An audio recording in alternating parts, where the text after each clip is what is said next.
What's up, everyone? What's up? Welcome back to the channel. If you're new here, I go by Zombie. I'm very passionate about spirituality, specifically astrology. And one of my main goals with this channel is to be able to show people how self improvement and spirituality really go hand in hand. And so, if you're interested in any of that, go ahead and hit that subscribe button for me. And without further ado, let's hop right in.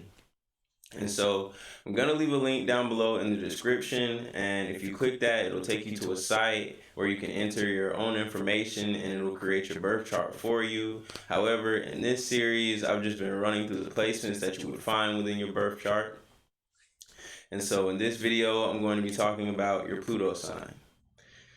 What does that mean, right? So in astrology, Pluto is related to death, death, rebirth, fear, and transformation. It is a planet of obsession, control, secrets, and power. Your Pluto sign shows where you might have experienced any traumatic experiences, as well as the ways you could gain power in this lifetime. Now, when I talk about, houses and, I get into the 8th house, right? The house that Pluto's associated with. I'll go more into detail, right? So far as the trauma part of it. But, it can also be seen on a collective level. And I would say on the collective level, that's where you start to see how the power role starts to shift and play out with it. Because, every 12 to 15 years, it changes signs. And this is also usually marked by a new generation. And so, if you're born from, I want to say 95 to like 2008, somewhere in there, you'd be considered Gen Z, right? And so your Pluto would be in Sagittarius. And with Pluto in Sagittarius, right, being a Gen Zer, you're probably interested in, I'm not going to say you're interested in spirituality, but definitely religion, definitely more philosophical concepts. The sign Sagittarius definitely represents higher learning, definitely, philosophical morale, not morality, that type of knowledge, right? Wisdom to an extent, but most definitely a broader perspective with the whole Sagittarian, archetype. And so with Pluto there, you might be someone who does a lot of digging, a lot of studying, trying to figure out what exactly is really going on around this bitch. Because Pluto, if you think about Scorpios, they're naturally ruled by Pluto. Scorpios can be very detective-like, trying to get down to the nitty-gritty, see what's really going on.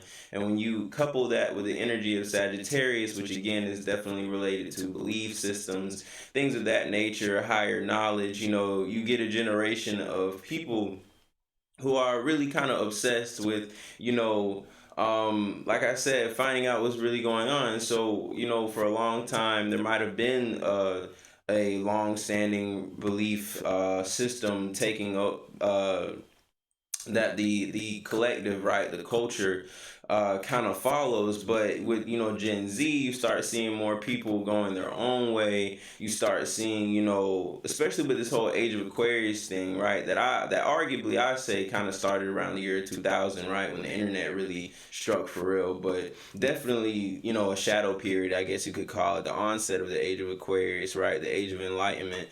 And so with these Gen Zers, right, you might see more people, are interested in spirituality. You might see more shamans coming out, more spiritual healers, right? Music could also take it an innovative turn, because again, with Sag energy, Jupiter ruling Sagittarius, also heavily related to music, Likewise with Neptune, being a spiritual planet, also being related to the arts and music, the arts and spirituality and, the subconscious, they all intertwine, right?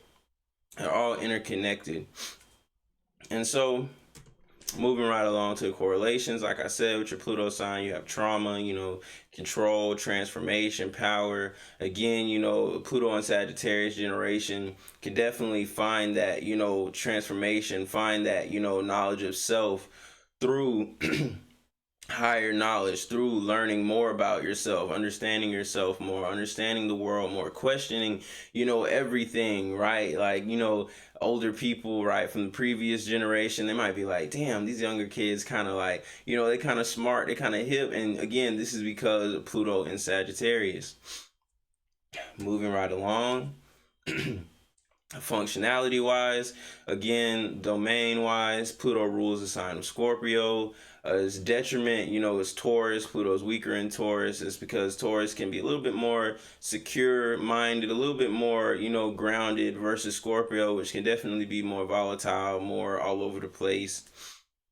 Exaltation wise, again, the outer planets don't necessarily have exaltations like by the book wise, but if you just think of the energy of Pluto, again, it's also associated with the occult, right, with magic, right, that type of thing, right? And when I say magic, I just mean, working with the energy around you. Being able to understand this type of shit is more or less, magic when you can apply it to your life. And so I say Pisces, excuse me.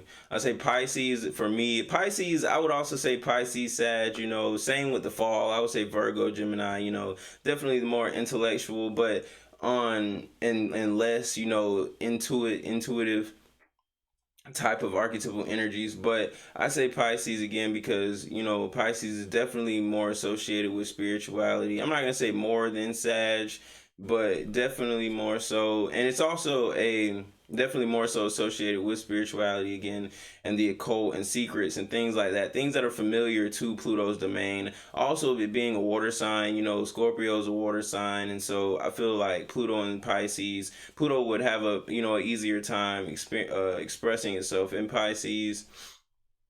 Fall wise, I say Virgo again. Virgos can be very nitpicky, very self-critical sometimes, and that could definitely obstruct the path when you're trying to, again, obtain like a deeper sort of knowledge. And then especially when it's about self, right? Because the only true knowledge is knowledge of self, right?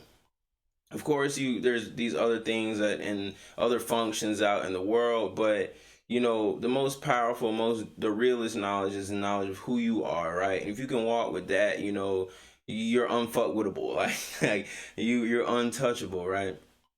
So I say Virgo because, again, you could start to, I believe, someone with Pluto and Virgo could be very, judgmental of their self, right?